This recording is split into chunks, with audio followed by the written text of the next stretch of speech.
Welcome to Jalsa, a snack-sized slice of Viennese classical music and Austrian culture. I'm your host, Daniel Adam Maltz. This Jalsa is an excerpt from Classical Cake Opus 5. In this excerpt, we're talking with Paul McNulty and Viviana Sofronitsky, producers of some of today's best forte pianos, about using the right instrument for classical and romantic music.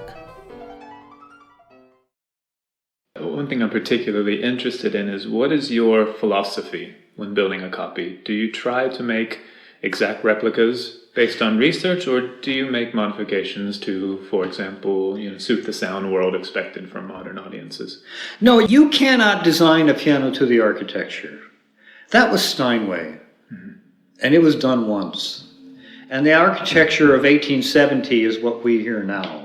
The Musikverein, 1870. The Concertgebouw, 1878, stuff like this. Yeah. And those buildings gave Brahms to reply to a request for a European tour involving these new concert halls.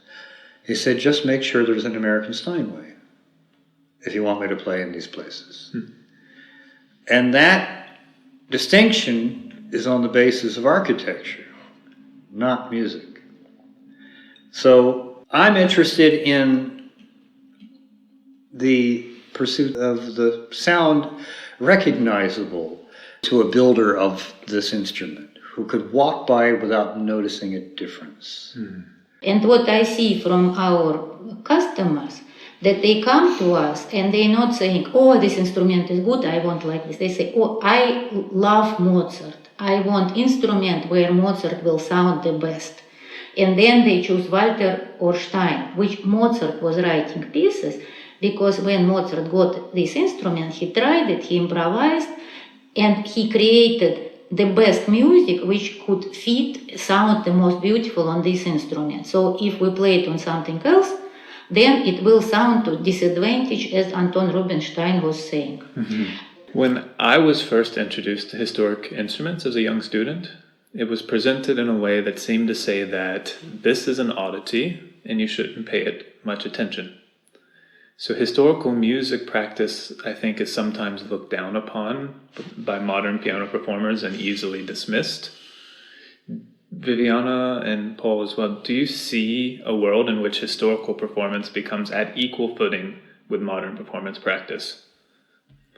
As much as they may claim, as a person who rather dismisses these early instruments, but yet claims to be in some sympathy with a composer, they're closing a door which is unfortunate that they shouldn't explore. There comes upon a musician a profound difference with this exposure and with some exploration into the taste and the practicalities of how do you create a sound, These are big questions which are answered necessarily in a different way because the instrument is so wildly different to the Steinway that people grew up on. So, as a matter of convenience, to dismiss, a whole galaxy of sound spectrum and, in any other way that you can connect the validity of an instrument to its music is, I think, maybe that idea is a bit out of date. Yeah, absolutely. Yeah, great. Thanks for watching. Please subscribe and be sure to join the conversation in the comments. This video was an excerpt from Classical Cake Opus 5, The Art of Building a Forte Piano. Visit classicalcake.com for more. I'm Daniel Adam Maltz. Bis zum nächsten Mal.